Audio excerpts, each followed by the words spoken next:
साफ बात है।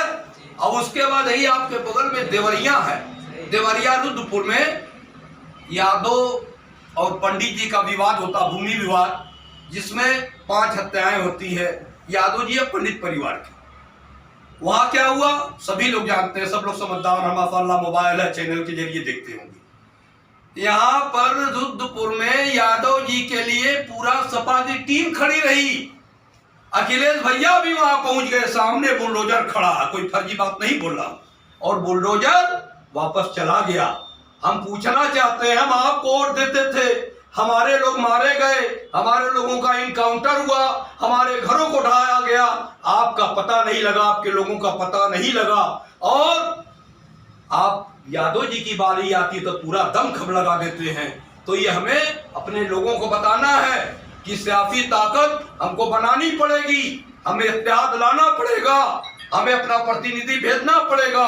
और यकीन मानिए सरकार कोई भी हो, आज लोग कहते हैं ना योगी सरकार, अरे मैं तो कहता हूँ योगी हो या कोई हो, यकीन मानिए उत्तर प्रदेश की विधानसभा में 10, 15, 20 विधायक आप जिता दें तो योगी के दादा भी मुख्यमंत्री हो तो आपकी तरफ आंख उठा के नहीं देख पाएंगे, आपकी ताकत हो, और आप कमजोर होंगे, आपका नेता नहीं होगा, आपकी सियासी ताकत नहीं होगी, कोई भी आपको जो है साजिश के तहत इनकाउंटर करेगा, मारेगा, लूटेगा, पीटेगा, जो 76 सालों से ये हो रहा।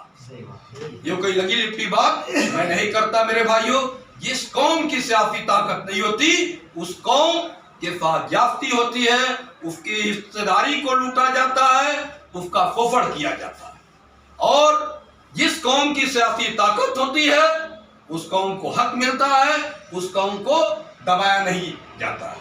तो मेरे भाइयों, हम अपने लोगों को पैगाम दें और अपने लोगों को बताएं कि जिताओ और हराओ का काम छोड़ो। मैं आपको बताना चाहता हूं अभी संजय निषाद चंद दिन की बात, आपके गोरखपुर ग्रामीण क्षेत्र ये है, ग्रामीण में हम लोग भी आते हैं।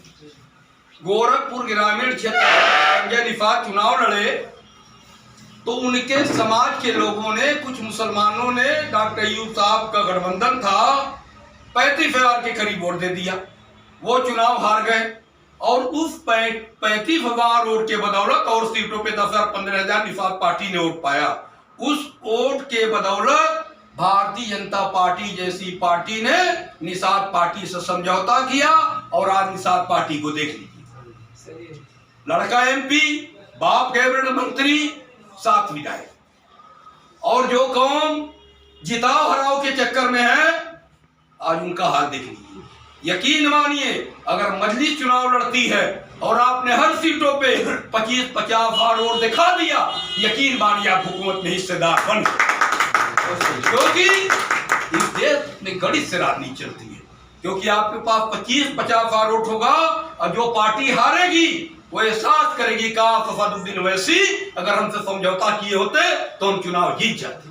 तो पहले आपको ताकत दिखानी पड़ेगी, जिताओ हराओ का चक्कर छोड़ना होगा। लेकिन मुसलमान बेचारा वोट दे देंगे तो क्या फायदा, वो जीतेगा, किसकी हवा है? हमने कहा भारतीय जनता पार्टी की हवा है, तो कमल को क्यों देते हो भाई? आप बार बार साइकिल क्यों देते हो? साइकिल हार जाती है भाई। विजय बहादुर यादव को दिया आपने, तमाम जमुना निषाद के परिवार को दिया, तो जीते तो नहीं। और पता ये चलता है कि उनके समाज के लोग का वोट ना बराबर आपका पूरा पूरा। लेकिन क्या इल्जाम लगता है, थोड़ा सा और मुसलमान दिया होता तो हम चुनाव जीत जाते। और यकीन मानिए मुसलमान की ताकत को हम बता दें, जब मनोज तिवारी गोरखपुर में लोकसभा चुनाव लड़े थे उसी पीरियड में विनय शंकर तिवारी लड़े थे, और मुसलमान को लगा कि सपा से मौजूद बसपा है, मुसलमान कन्वर्ट हो गया बसपा की तरफ, कुशल विनय शंकर तिवारी की तरफ, समाजवादी से कट गया, समाजवादी पार्टी के मनोज तिवारी की जमानत जब्त हो गई आपसे। तो आपके वोट के बदौलत तो फाइट करते हैं मेरे भाइयों।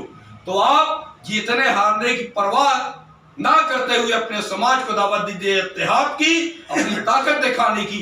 और जिस दिन ये कौम एहसास कर लेगी कि हमको अपनी ताकत दिखानी है, उस दिन वो हुकूमत में हिस्सेदार बन जाएगी मेरे भाई। और जो भी सब लोग जानकार हैं, मैं ज्यादा बात नहीं कहूंगा, यही इतना कहूंगा एक बार फिर कि हम मिलजुल के एक प्लान बनाएं कि हम काम कैसे करें, क्योंकि हम आज यहाँ हैं, कल फिर खत्म हो जाएगा। तो हम सभी लोग की जिम्मेदारी है कि हम लोग अपने अपने जरिए से मोहल्ले मोहल्ले भाई रात में या मंगलवार के दिन जब समय मिलता है एक मीटिंग कराएं और हम लोग इस सिलसिले को जारी रखें। जब सिलसिले को जारी रखेंगे तो हमारे साथ वर्कर बढ़ेंगे, हमारे वोटर बढ़ेंगे, हमारे सपोर्टर बढ़ेंगे। हमको काम करना होगा। और यकीन मानिए कैश भाई चुनाव लड़े थे ना, तकरीबन 10,000 के करीब वोट मिला था। सुविधा न रहने के कारण हम लोगों ने मेहनत किया। यकीन मानिए अगर थोड़ा और 4-5 गाड़ी अगर चल जाती है, कान कान तक आवाज पहुंच जाती मुसलमानों की, तो यकीन मानिए 25-30 वोट पाने से आपको कोई नहीं रोक सकता था। तो हमको कैसे काम करना है, फिर भी माशाअल्लाह 10,000 के करीब वोट मिला, अच्छा है। तो उसको हम कन्वर्ट करें और ताकि सियासी पार्टी हमको देखे कि हमारे पास क्या ताकत है। इन्हीं सब बातों के साथ मैं अपनी बात खत्म करता हूँ। न किसी हम सफर न किसी हम नफी से निकलेगा, न किसी हम सफर न किसी हम नफी से निकलेगा। हमारे पाँव का कांटा हम ही से निकलेगा, हमारे पाँव का कांटा हम ही से निकलेगा। वतन के खाक मुझे एड़िया रगड़ने दे, वतन के खाक मुझे एड़िया रगड़ने दे। हमें यकीन है पानी यहीं से निकलेगा, हमें यकीन है पानी यहीं से निकलेगा। आज इस MIM के कैंप कार्यालय पर ऑल इंडिया मजलिस इत्तेहादुल मुस्लिमीन के जीत के जश्न में ये प्रोग्राम खास तौर से रखा गया है। और इस वक्त आप देख रहे हैं हमारे सामने मौजूद है हमारे जिला अध्यक्ष जनाब अहमदुल्लाह साहब, हमारे नगर अध्यक्ष जनाब कैस अंसारी साहब और हमारे पूर्व जिला अध्यक्ष जो मैं कहूँ अपनी ज़बान में तो मेरे राजनीति गुरु हैं, वजीउल्लाह अंसारी साहब, और हमारे मुहिब ग्रामी शमीम खान साहब जिला महासचिव, हमारे सहमत भाई जो बड़ी मजबूती के साथ सभासद का इलेक्शन लड़े और इन्होंने टक्कर भी दिया अल्हम्दुलिल्लाह, हमारे शहमद अली साहब, और हमारे कुछ भाई जो चल करके आए उनके नाम से तो मैं वाकिफ़ नहीं हूँ। जो जर्रा जहाँ है वही माहताब है, मैं किसे तर्क करूँ किसका नाम लूँ। मैं आप तमाम को सबसे पहले ऑल इंडिया मजलिस इत्तेहादुल मुस्लिमीन के इस जीत की मुबारकबाद पेश करता हूँ। और इस जीत से हमें एक ताकत मिलती है। जब ये चुनाव 5 राज्यों में हो रहा था तो हमारी खास नज़र तेलंगाना पर लगी हुई थी, और तेलंगाना में 119 सीट है, जिसमें आपको हमारे जिला अध्यक्ष ने बताया कि KCR जिनकी पार्टी भारतीय राष्ट्रीय समिति पार्टी मजलिस इत्तेहादुल मुस्लिमीन के साथ एक दोस्ताना माहौल में चुनाव लड़ती है, जिससे कि हमारी मजलिस इत्तेहादुल मुस्लिमीन हैदराबाद और उसके बगल में एक जिला पड़ता है सिकंदराबाद के जिले में नामपल्ली से चुनाव लड़ती है। यानी कुल 9 सीटों पे हमारी मजलिस ने चुनाव लड़ा। हमारे पास 7 सिटिंग MLA पहले से थे, फिर 9 सीटों पे चुनाव लड़ने के बाद 7 हमारे जीत के अल्हम्दुलिल्लाह है। और बड़ी से बड़ी ताकतें कोशिश की उस किले को गिराने के लिए, यहाँ तक कि हमारे मुख्यमंत्री जी जो गोरखपुर से चल करके वहाँ हैदराबाद में गए, हमारे प्रधानमंत्री हमारे अमित शाह, हमारी ताकत यहीं से मालूम होती है कि वक्त का प्रधानमंत्री हो, वक्त का गृह मंत्री हो, वक्त का मुख्यमंत्री हो, अगर वहां जाता है तो भाईजान को जरूर याद करता है, मजलिस को जरूर याद करता है। उन्हें मजलिस सिर्फ इसलिए कांटा लगती है क्योंकि मजलिस इत्तेहादुल मुस्लिमीन एक बेबाक आवाज है। हमारे हिम्मत हमारे ताकत में वो सहयोग देती है। मजलिस इत्तेहादुल मुस्लिमीन की आज इस जीत की खुशी में आज हम तमाम लोग इकट्ठा हुए, और क्यों ना हो, क्योंकि मजलिस इत्तेहादुल मुस्लिमीन का जो किला हैदराबाद में है, जो दरख्त मजलिस इत्तेहादुल मुस्लिमीन का आज से 65 साल पहले अब्दुल वाहिद ओवैसी साहब ने लगाया था, वो दरख्त आज उत्तर प्रदेश में, उस दरख्त की शाखें आज उत्तर प्रदेश में पहुंचती हुई नजर आती है, उस दरख्त की शाखें आज बिहार में पहुंचती हुई नजर आती है, उस दरख्त की शाखें आज बंगाल में, आज तेलंगाना के साथ साथ आंध्र प्रदेश में, और उसके साथ ही साथ राजस्थान में, उसके साथ मध्य प्रदेश में, हिंदुस्तान के कोनों कोनों तक हमारी मजलिस इत्तेहादुल मुस्लिमीन आज पहुंचती है। और अल्हम्दुलिल्लाह हमारे मजलिस इत्तेहादुल मुस्लिमीन के आज पूरे देश के अंदर कहीं न किसी न किसी खित्ते में पार्षद मौजूद है, और अल्हम्दुलिल्लाह हमारे मजलिस के पास इस वक्त 11 विधायक मौजूद हैं। ये हमारी मजलिस इत्तेहादुल मुस्लिमीन की ताकत है, और साथ ही साथ 2 MP हमारे पास मौजूद है। मैंने इस तेलंगाना चुनाव में अपनी सियासी शऊर जो इस कम उम्री में हमारे वजीला भाई की सरपरस्ती में मुझे मिला, और ख़ास तौर से नकीब मिल्लत अलहाज बैरिस्टर असदुद्दीन ओवैसी साहब की मोहब्बत, उनकी पार्टी से लगने से, जुस्तजू से जो हमें बोलने का तरीका मुझे मिला, जो सियासी शऊर सीखने का मौका मिला, उससे मैंने एक तजुर्बा हासिल किया और इस चुनाव का एक किनारे से विश्लेषण किया। वो मैंने लिखा भी था, मैं आप लोगों को बताना भी चाहता हूँ कि आपने देखा होगा कि दो राष्ट्रीय पार्टियां कांग्रेस और बीजेपी, आप लोग तवज्जो कीजिएगा, दो पार्टियां कांग्रेस और बीजेपी, चुनाव थे कुल 5 राज्यों में, जिसका एक मिजोरम का रिजल्ट कल आया है। चुनाव था 5 राज्यों में, जिसमें 3 राज्यों में राजस्थान और छत्तीसगढ़ में सरकार कांग्रेस की थी और मध्य प्रदेश में जो सरकार थी वो भी शिवराज की सरकार थी, जो कांग्रेस की सरकार उन्हीं के लोगों ने गिर करके शिवराज की सरकार बनाई थी। आपने देखा होगा कि जहां जहां कांग्रेस की सरकार थी वो सरकार गिर गई, जहां जहां कांग्रेस की सरकार थी वो सरकार गिर गई। और आप तेलंगाना में देखेंगे तो एक नूरा कुश्ती बीजेपी और कांग्रेस के बीच में मिल करके हुआ कि वहां की जो क्षेत्रीय पार्टी बीआरएस थी उसको हराया गया। ये इसलिए हराया गया क्योंकि कांग्रेस ही बीजेपी की जननी है।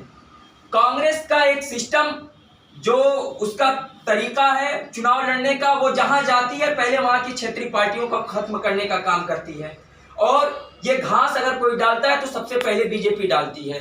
आज तेलंगाना में बीजेपी आज तक इसलिए नहीं कामयाब हुई क्योंकि तेलंगाना जो आंध्र प्रदेश से मिल करके रहता था, जो मुकम्मल आंध्र प्रदेश था, वो अब तेलंगाना हो गया है।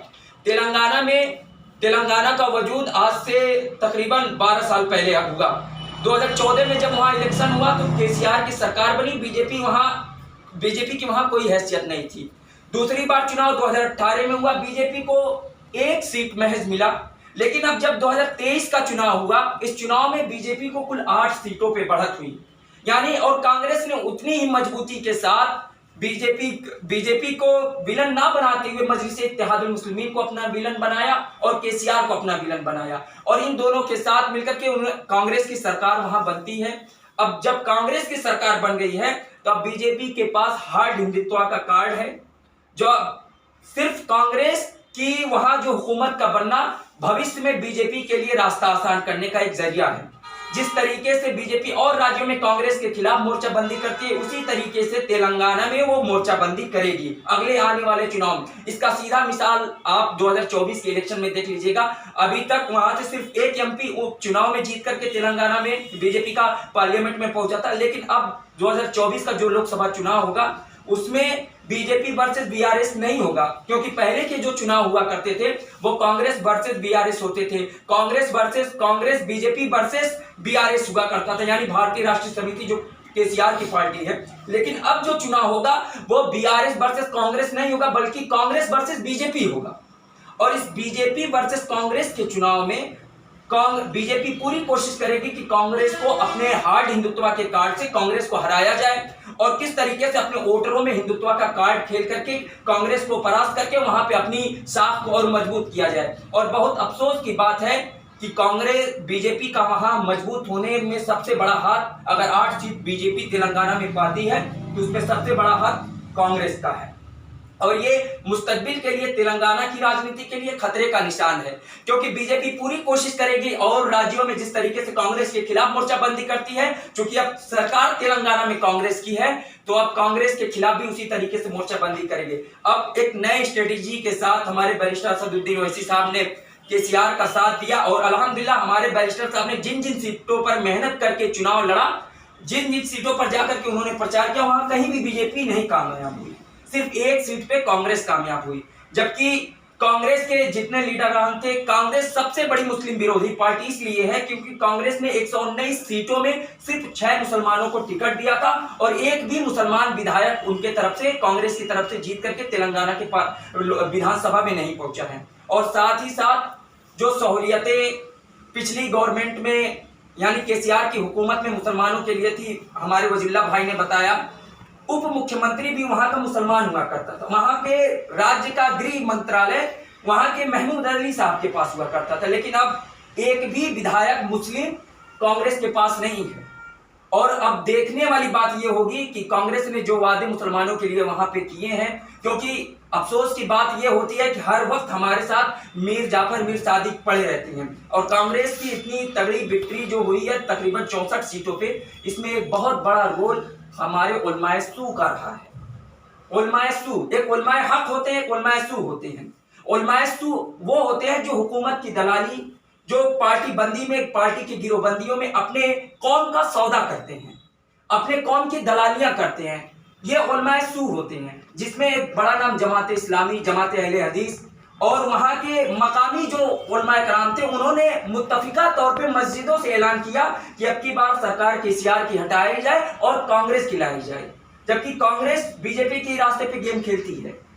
वहां पे इस वक्त जो है कांग्रेस, अब मैंने प्रेस कॉन्फ्रेंस देख रहा था, उलमाए कराम बैठ के प्रेस कॉन्फ्रेंस कर रहे थे, तो उसमें रेवंत रेड्डी जो वहां का मुख्यमंत्री इस वक्त बना हुआ है, जितने उलमाए कराम बैठे हुए थे वो जाकर के प्रेस कॉन्फ्रेंस में एलानिया तौर पे कह रहे हैं कि जब कांग्रेस को वोट लेना हुआ तो जमात इस्लामी के पास आई, जमात अहले हदीस के पास आई और वहां के इलाकाई जो मुस्लिम उलमा के संगठन थे उनके पास गई। तमाम ने लब्बैक कहते हुए इनका साथ दिया।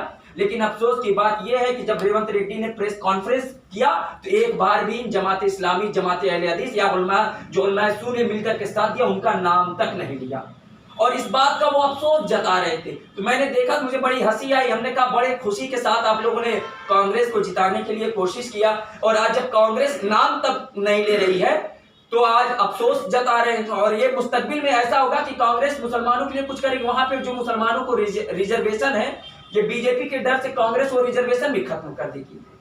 वो सॉफ्ट हिंदुत्व के चक्कर में कि बीजेपी की नजर में हम निशाना ना बने, वो चाहे भी नहीं कि वहां का उप मुख्यमंत्री अब दोबारा कोई मुसलमान बने। तो इसीलिए बीजेपी का भी एक मिशन होता है कि क्षेत्रीय पार्टियों को पहले बर्बाद करने के लिए वहां पे कांग्रेस को हावी किया जाए।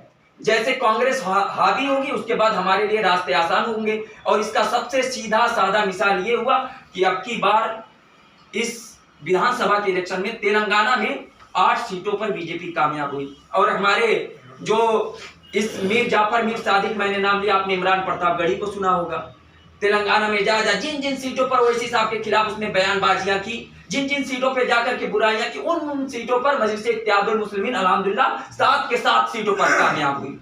और अभी राजस्थान के माहौल कुछ बिगड़ने शुरू हो गए हैं। तो ये बीजेपी से मुकाबला वहां तो कम कर रहे थे, उनका मुकाबला था जो मुसलमानों के लिए हक को सदाकत की आवाज उठाती है मजलिस इत्तेहादुल मुस्लिमीन, उससे लड़ने की। तो हमें इस इलेक्शन से एक सबक हासिल करना चाहिए। चूंकि एक मीटिंग भी है वर्कर्स की, तो इसमें एक मैसेज ये भी जाना चाहिए कि आने वाले लोकसभा इलेक्शन में हमारे वजीरुल्लाह भाई ने एक इशारा किया कि हमारे कैस अंसारी साहब ने चुनाव लड़ा था तो तकरीबन 10,000 के करीब में वोट पाया था। अब इस गोरखपुर की राजनीति जो इस कम उम्री में मैंने सीखा है, क्योंकि मैं ये जो सामने जितने लोग बैठे उनको देख रहा हूं, यही असल कैडर है, यही असल कैडर है गोरखपुर का।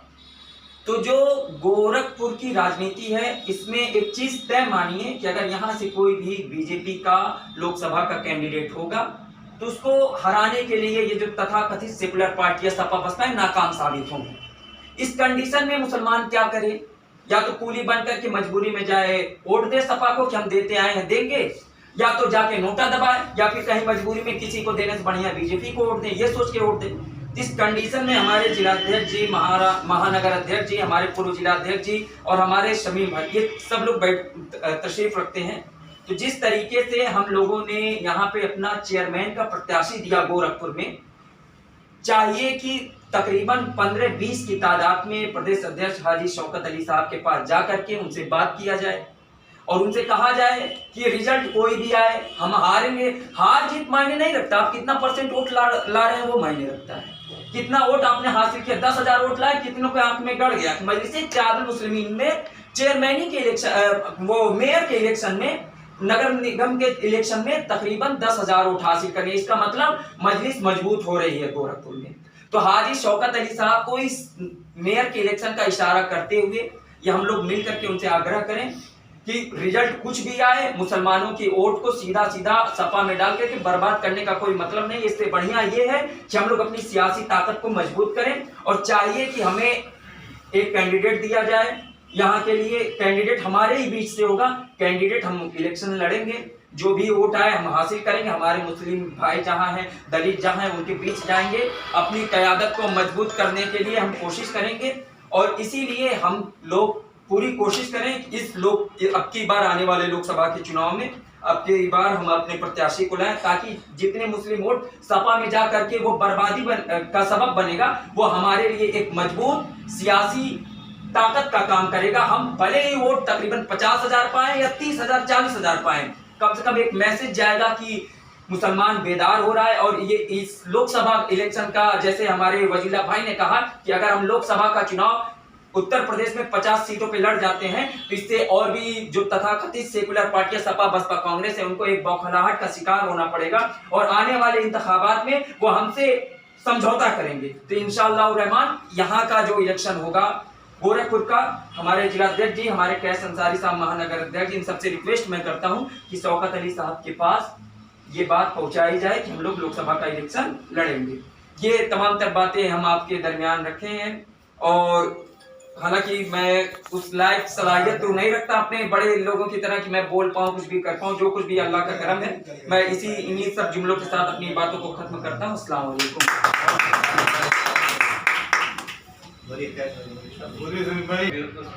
वक्ता नहीं है कि हम इतना खड़े होकर के बोल पाए, लेकिन ये चूंकि मीटिंग हुई है यहाँ पे कार्यकर्ताओं की वो मीटिंग है, और पिछली मीटिंग में ये तय हुआ था कि अब हर 15 दिन का एक मीटिंग रखी जाएगी।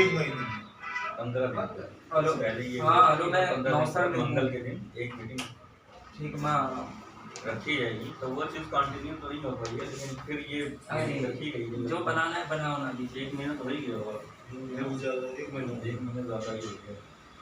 तो हमारा ऑफिस यहाँ रुस्तमपुर में आज़ाद चौक पे है, और हम वहाँ पे 11 बजे से लेकर के शाम मगरिब के वक्त तक रहते हैं लगभग। तो हमसे कोई भी मिलना चाहे तो वहाँ पर हम रहते हैं, मिल सकता है हमसे। ये रुस्तमपुर में आज़ाद चौक के ऊपर। अगर पूरा फ़ोन नंबर भी आप लोग के पास होगा भी, और अगर एड्रेस चाहिए होगा तो हम एड्रेस भी दे देंगे। नहर रोड पर जो मस्जिद है उसी के सामने गैलेक्सी हॉस्पिटल के बगल में। और मीटिंग बहुत ज़रूरी है, क्योंकि मीटिंग से ही काम आगे बढ़ पाएगा। मीटिंग में ही पता चलेगा। अब इसको कैसे मैनेज करना है ये आप लोग डिस्कस कर लीजिए। एक अस्थायी जगह हो तो अस्थायी नहीं, आप रुस्तमपुर में मेरे ख्याल से 40 बाई 40 का मेरे पास बहुत बड़ा हॉल है। आप जब चाहे तब मीटिंग कर सकते हैं। एक अस्थायी जगह होनी चाहिए। मतलब खराब रहिएगा तो सही है, क्योंकि एक वहाँ पे अपना बैनर पोस्टर भी लगा हो, होना चाहिए, और एक मतलब जैसे पता चले कि हाँ ये कोई मतलब अपने MIM का कोई कार्यालय है। बाकी माशाल्लाह कोशिश सबकी यही रहे कि कैंडिडेट लोकसभा बता। मैं गोरखपुर MIM का महानगर अध्यक्ष मोहम्मद कैस अंसारी। बहरहाल जिस दिन से अध्यक्ष की पोस्ट मिली, अल्लाह ताला का बहुत बड़ा एहसान है, करम है कि ऑल इंडिया मजलिस इत्तेहादुल मुस्लिमीन गोरखपुर में जो भी हमारे भाई जिस पद पर हैं, ना उनसे कोई बात का हम गिला, ना शिकवा, ना कोई शिकायत। जिस तरह पार्टी को चलना चाहिए उस तरह पार्टी चल रही है। आज यहाँ जो मीटिंग रखी गई है, खास तौर से जो 5 राज्य में चुनाव हुआ है, उस चुनाव को देखते हुए,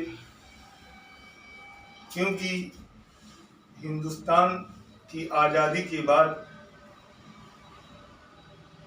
जो हमारा मेन मकसद था, इस हिंदुस्तान में जितने भी समाज थे, सब समाज ने अपनी अपनी पार्टियां बनाई, अपने अपने समाज के लिए लड़ाई लड़ा, अपने हक की बात किया। उसी तरह आज़ादी से पहले ऑल इंडिया मजलिस इत्तेहादुल मुस्लिमीन, जिसके राष्ट्रीय अध्यक्ष बैरिस्टर साहब और उसके पहले उनके वालिद साहब इस पार्टी को चला रहे थे, मगर पूरे हिंदुस्तान में पार्टी लॉन्च नहीं हुआ। आज अल्लाह ताला का एहसान है और रब्बुल इज्जतिल आलमीन का बहुत बड़ा करम है कि आज हिंदुस्तान में हर प्रदेश में पार्टी के वर्कर MIM के हर जगह पाए जाते हैं, और पेड़ लगाने से ही फल मिलता है। तो पेड़ लगा था 1927 में। आज उसका रिजल्ट धीरे धीरे आपके सामने नजर आ रहा है, जिसमें आज आपके पास 16 सांसद विधायक थे। आज इस वक्त मौजूदा हाल में आप 7 सीट तेलंगाना से जीते भी हैं। बहरहाल तेलंगाना में जो चुनाव हुआ तो सारी पार्टियां आपके ऊपर नजर थी। कांग्रेस या भाजपा जो भी पार्टियां, सबकी लड़ाई आपकी MIM से थी, मगर अल्लाह का करम हुआ, सबसे लड़ते भिड़ते 7 सीट आप निकाल लिए। 9 सीट पे चुनाव लड़े थे, तो उसका गिला शिकवा नहीं है, क्योंकि रिजल्ट अल्लाह के हाथ में है, मगर कोशिश करना हमारा काम है। 9 सीट पे हम तेलंगाना ऐसा राज्य है जो हिंदुस्तान की मीडिया खुद कहती है कि मुसलमान अपने दम पे 39 सीट कोई वोट ना दे। अभी परसों नर्सन न्यूज आ रही थी तो बता रहे थे कि 39 सीट अपने दम पे खुद जीत सकता है मुसलमान, जिसमें थे 7 सीट, 9 सीट पे लड़े, 7 सीट आप जीत गए। 7 सीट जीतने का मतलब आप है कि आप तेलंगाना फतह कर लिया। बहरहाल और जहां हमने 5 राज्य में चुनाव में कहीं 1 सीट 2 सीट पे चुनाव लड़े, उसका मकसद नहीं है। मकसद हमारा है कि संगठन को मजबूत करना। संगठन मजबूत कैसे होगा, बस इसी पे बात होना चाहिए।